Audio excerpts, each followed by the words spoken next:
Kwa hiyo kitu cha kwanza kabisa kukabiliana na pressure ya away ambayo kwa Yanga kadri siku zinavyozidi kwenda kuna namna ambavyo wanaanza kuzoea favor ya away. Unajua mwanzoni Yanga walikuwa wakisafiri kwenda ugenini. Yani kuanzia akili za wachezaji, viongozi wote wana hofu. Lakini sasa hivi ukiangalia kuna kitu kimeongezeka baada ya kushiriki tournament hizi karibuni mara kwa mara. Walienda hapo Algeria wakachukua alama 3 kama unakumbuka. Mbele ya Yusuf Alges ndio ilikuwa finali ile. Walishinda lakini japo wakubeba kombe lakini walishinda kwa maana ya kuchukua alama 3.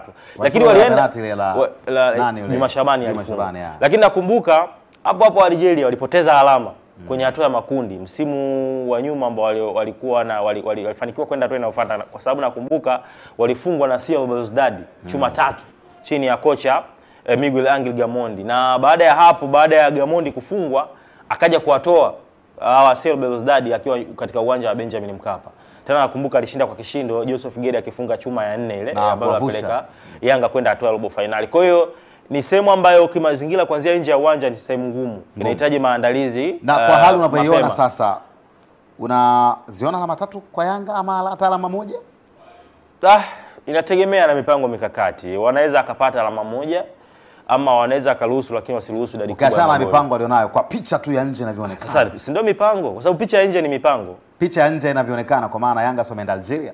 Wameenda Algeria lakini kwa picha ya nje maana yake ndio mipango. Rekodi zenyewe za Kabilie pale kwao zinasemaje? Kabilie nyumbani ni timu nzuri.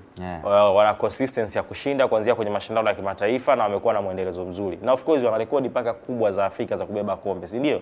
Lakini bado haiwanyimi uhuru Young Africans kwenda kufanya vizuri away kwa sababu moja kati ya sifa kubwa ambayo Yanga wako nayo, michezo yao mingi toka wameanza kushiriki mashindano ya kimataifa wamefanya vizuri away kuliko nyumbani.